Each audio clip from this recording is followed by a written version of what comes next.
Bienvenue, aujourd'hui on plonge vraiment dans un texte fondamental, l'article de 1948 de Claude Shannon, A Mathematical Theory of Communication. On peut dire que c'est l'acte de naissance de notre ère numérique, non? Ah oui, tout à fait. C'est difficile de surestimer son impact.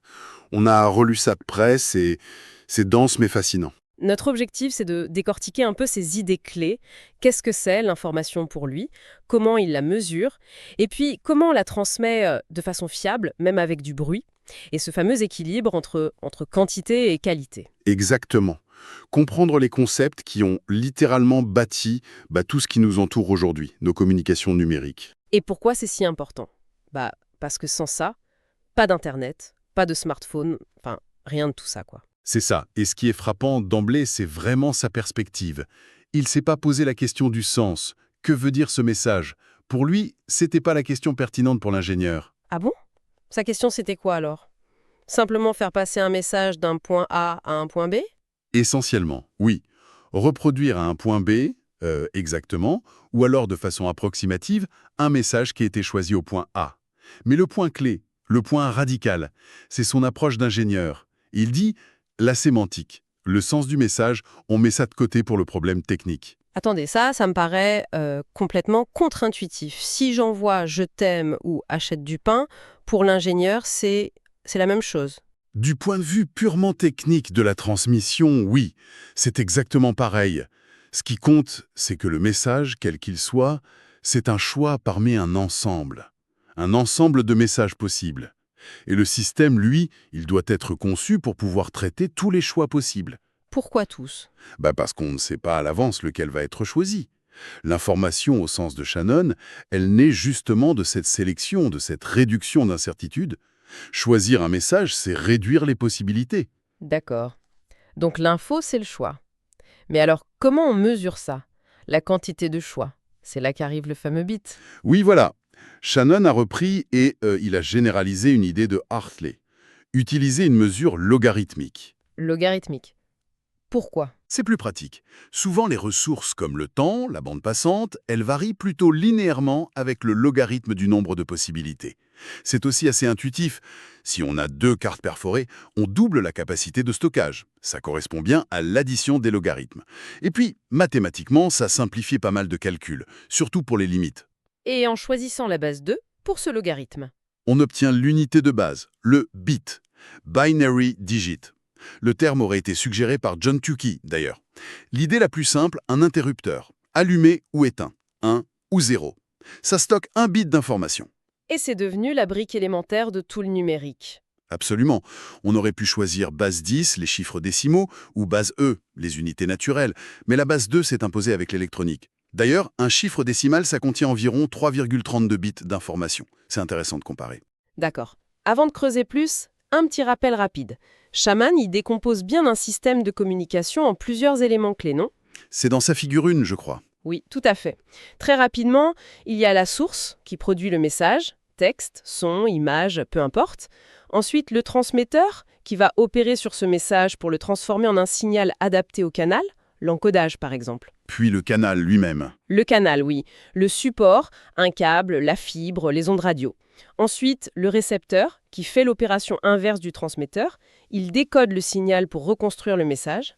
Et enfin, la destination, la personne ou la machine qui reçoit le message. Et il ne faut pas oublier le bruit, l'élément perturbateur. Exactement. La source de bruit qui vient perturber le signal pendant la transmission. C'est crucial dans le monde réel. Et il classe ces systèmes A discrets, comme le télégraphe, continu, comme la radio, ou mixte. Bon, commençons par le cas simple, un canal discret sans bruit. Comment on détermine la vitesse maximale de transmission? C'est ça, la capacité du canal, C. C'est ça, la capacité C. L'idée de base, c'est de regarder combien de séquences de symboles différentes on peut faire passer sur une longue durée, disons T. La capacité C, c'est, en gros, le logarithme du taux de croissance de ce nombre de messages possibles, par unité de temps par exemple, en bits par seconde par exemple. Et Shannon a trouvé comment la calculer?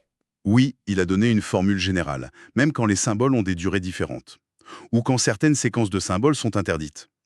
Ce qu'il faut retenir, c'est que même un canal parfait a une limite de vitesse intrinsèque. Sa capacité C, on ne peut pas aller plus vite que ça. D'accord. Ça, c'est pour le tuyau, sa capacité, mais ce qu'on met dedans, l'information elle-même, vous disiez que Shannon avait une vision particulière de la nature des messages. Oui, et ça c'est vraiment un point central, fondamental. Il a compris que les messages qu'on s'échange, le langage humain par exemple, ce n'est pas juste une suite de lettres ou de mots au hasard. Il y a une structure. Une structure, c'est-à-dire? Ben, prenez le français. Le E est beaucoup plus fréquent que le W ou le K, non? La séquence QE est très courante, alors que X, Y, Z, vous n'allez pas la trouver souvent. Cette structure, cette prédictibilité inhérente, Shannon l'appelle la redondance. Ah oui, un peu comme quand on devine la fin d'une phrase avant qu'elle soit finie. Notre cerveau utilise cette structure sans qu'on s'en rende compte. Tout à fait. Et cette redondance, ce n'est pas un défaut. Au contraire, c'est une caractéristique clé. Pourquoi? Parce qu'elle permet la compression. La compression, comment ça? Si certains symboles ou certaines séquences sont très probables, on peut leur attribuer des codes plus courts. C'est le principe même du code Morse. Le E, lettre la plus fréquente en anglais, est codé par un simple point. C'est plus efficace. D'accord. Et comment Shannon a-t-il modélisé cette structure? Il a utilisé des maths, j'imagine. Oui, il s'est appuyé sur les statistiques et les probabilités, notamment les processus stochastiques, et en particulier les processus de Markov. L'idée, c'est que la probabilité d'un symbole dépend souvent de ce qui vient juste avant. Il a même fait une petite expérience amusante, non? Pour montrer ça? Oui, il a généré des approximations de l'anglais, en partant de lettres au hasard, puis en tenant compte de la fréquence de lettres seules, puis des paires de lettres, les digrammes, puis des triplets. Et il montre que le texte ressemble de plus en plus à de l'anglais plausible. C'est très parlant. Il a aussi introduit le concept de source ergodique. Ergodique. C'est un peu technique, ça. Oui, en gros, ça veut dire que les statistiques qu'on observe sur un très long message, les fréquences des lettres, des paires, etc., sont les mêmes que les statistiques moyennes de la source dans son ensemble. C'est une hypothèse qui simplifie pas mal l'analyse. Bon. Et pour mesurer cette structure, cette prédictibilité, ou au contraire la surprise contenue dans un message, il fallait un outil. Et c'est là qu'arrive l'autre concept majeur de Shannon, l'entropie. Notez H. La formule, c'est H égale somme P fois log de P, où P est la probabilité de chaque symbole ou événement possible. H égale somme P log P. Et intuitivement, ça mesure quoi, cette entropie? Ça mesure l'incertitude moyenne, ou vu autrement, la quantité d'informations moyenne que nous apporte chaque symbole émis par la source. Donc si une source est très prévisible, très redondante, Son entropie est faible. Si elle n'émettait que des A, l'entropie serait nulle. Zéro incertitude, donc zéro information nouvelle à chaque A. et à l'inverse, si c'est totalement aléatoire, L'entropie est maximale. Si toutes les lettres de l'alphabet avaient la même probabilité d'apparaître, chaque lettre serait aussi surprenante qu'une autre, l'incertitude serait maximale avant de la recevoir. et pour une langue comme le français ou l'anglais, L'entropie est bien plus basse que celle d'une source aléatoire qui utiliserait les mêmes lettres. Shannon avait estimé la redondance de l'anglais écrit à environ 50%. 50%. Ça veut dire que la moitié de ce qu'on écrit est contrainte par la langue elle-même, et l'autre moitié seulement est notre choix libre. C'est un peu l'idée, oui. Et cette redondance, cette faible entropie relative, c'est elle qui nous permet de comprendre quelqu'un avec un accent, de déchiffrer une écriture un peu illisible, ou même de faire des mots croisés. Ah oui, c'est vrai. C'est aussi, et c'est fondamental, la base théorique de toute la compression de données. Les fichiers zip, JPEG, MP3. L'idée est d'éliminer cette redondance, pour ne garder que l'information essentielle, l'entropie H. Shannon a même montré un truc fascinant.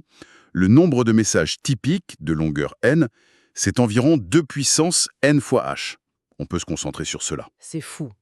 Bon, on a mesuré l'info avec l'entropie H, on a mesuré la capacité du canal sans bruit, C, mais le monde réel, il est bruité. Il y a toujours des grésillements, des pertes, et c'est là que Shannon a frappé le plus fort, non? Absolument. C'est vraiment le cœur de sa théorie. Le fameux théorème 11, le théorème fondamental pour un canal bruité. Avant lui, l'idée dominante, c'était que le bruit, c'était une fatalité. Plus il y a de bruit, plus il y aura d'erreurs. Point barre. Et Shannon arrive et dit non. Il Dixon, pas forcément. Son résultat est Il était révolutionnaire, complètement contre-intuitif pour l'époque. Il démontre que si le débit d'information de la source, son entropie H en bits par seconde, est plus petit que la capacité du canal, la capacité C, qui elle tient compte du bruit, eh bien il est théoriquement possible de transmettre cette information avec un taux d'erreur aussi faible qu'on veut. Attendez, un taux d'erreur quasi nul. Même s'il y a du bruit. Mais, mais comment c'est possible, ça? On dirait de la magie. Ah ah, non, pas de la magie, c'est la puissance du codage. L'idée, c'est d'ajouter de la redondance au message original. Mais attention, pas n'importe comment. Une redondance intelligente, structurée, qui est spécifiquement conçue pour combattre les caractéristiques statistiques du bruit sur ce canal précis. Ce sont les codes correcteurs d'erreur? Exactement. Ces codes permettent au récepteur non seulement de détecter qu'il y a une erreur, mais souvent aussi de la corriger, de retrouver le message original malgré le bruit. Donc le bruit, il ne nous condamne plus à avoir des erreurs. Mhm. Il nous impose juste une limite de vitesse, cette capacité C. Et tant qu'on reste en dessous, On peut viser une fiabilité quasi parfaite. c'est ça l'idée maîtresse. Incroyable. Évidemment, pour atteindre cette fiabilité extrême, ça demande des codes potentiellement très longs, très complexes, et ça peut introduire un délai, le temps de coder et décoder de gros blocs de données. C'est un peu le principe du buffering quand on regarde une vidéo en streaming, par exemple. Mais c'est possible. Et ça a tout changé. À des milliards de kilomètres, tout ça, ça repose sur ce théorème. Shannon a aussi défini l'équivoque. L'équivoque? C'est l'incertitude qui reste sur le message émis, même après avoir reçu le message bruité. C'est une mesure de l'information perdue à cause du bruit. Et la capacité C d'un canal bruité, c'est justement le débit maximal d'information qu'on peut faire passer, c'est-à-dire l'entropie de ce qu'on envoie, moins cet équivoque minimal inévitable. C égale max hx, hx hertz. Et Shannon, il ne s'est pas arrêté là. Il a aussi étendu tout ça au monde analogique, aux signaux continus comme le son, les images. Oui, c'est la dernière grande partie de l'article. Ça demande des outils mathématiques un peu différents, mais les idées de fond restent similaires. Un outil clé qu'il utilise, c'est le théorème d'échantillonnage. Nyquist-Shannon? Souvent appelé comme ça, ouais. L'idée qu'un signal continu dont les fréquences sont limitées, comme la voix dans une certaine bande, peut être parfaitement représenté par une série d'échantillons discrets, pris à une fréquence suffisante, bien sûr. Ça fait le lien entre l'analogique et le numérique. Et la capacité d'un canal continu? Une bande de fréquence radio, par exemple? Là aussi, il a trouvé une formule célèbre. Surtout pour le cas très important d'un canal limité en bande passante, disons une largeur W en Hertz, et qui est perturbé par un bruit blond gaussien, un bruit aléatoire uniforme de puissance N. Si on a le droit d'émettre avec une puissance moyenne P. Alors, la capacité C est? C égale W fois log base 2 de 1 plus Pn. Ah oui, C égale W log de 1 plus Pn. On la voit partout, celle-là. Elle dit que la capacité augmente avec la largeur de bande, W, et avec le rapport signal sur bruit, P sur N. Exactement. C'est une loi fondamentale pour les télécoms sans fil, la radio, la TV. Ça donne la limite théorique absolue de ce qu'on peut faire passer comme info dans ces conditions. Mais pour ces signaux continus, comme vous disiez, la reproduction parfaite n'est pas toujours le but.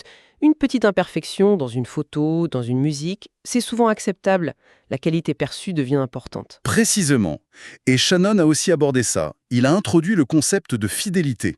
On doit d'abord définir une mesure de distorsion ou d'erreur qu'on est prêt à tolérer entre le signal original et ce qu'on reçoit. Ça peut être l'erreur quadratique moyenne pour du son ou des critères plus complexes liés à la perception humaine pour une image. Et l'idée, c'est qu'il y a un compromis à faire. Si on veut transmettre moins d'informations à un débit plus faible, noté R, la qualité, la fidélité va forcément baisser. C'est le cœur de ce qu'on appelle la théorie taux-distorsion ou rate distortion.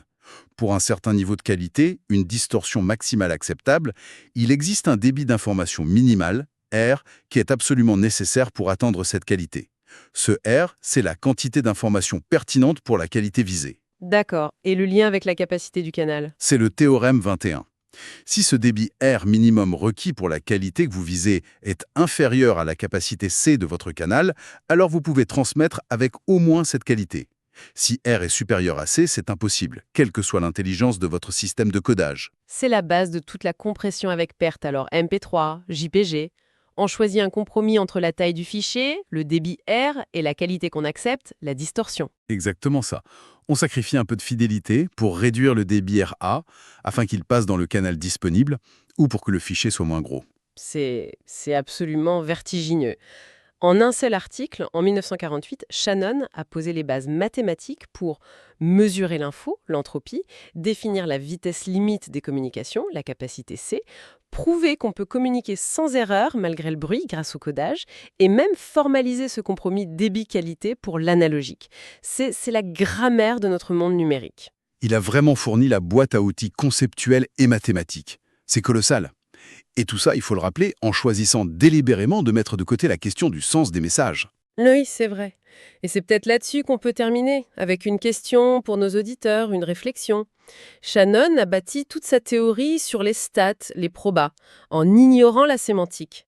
Mais aujourd'hui, on voit arriver des systèmes d'IA, notamment les IA génératives, Oui. qui semblent manipuler l'information d'une manière qui implique une forme de compréhension du contenu. Elles compressent ou génèrent du langage, des images, avec une efficacité incroyable, en semblant savoir de quoi il s'agit. C'est une excellente question pour conclure, oui. Est-ce que ces nouvelles IA remettent en cause le cadre posé par Shannon?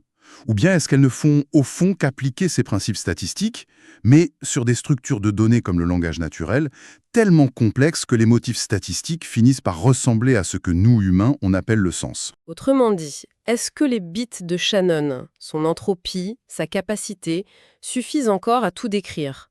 Ou est-ce qu'il nous faudrait une nouvelle théorie de l'information, une théorie qui intégrerait la sémantique? Le débat est ouvert, et il est absolument passionnant pour l'avenir de la communication et de l'intelligence artificielle.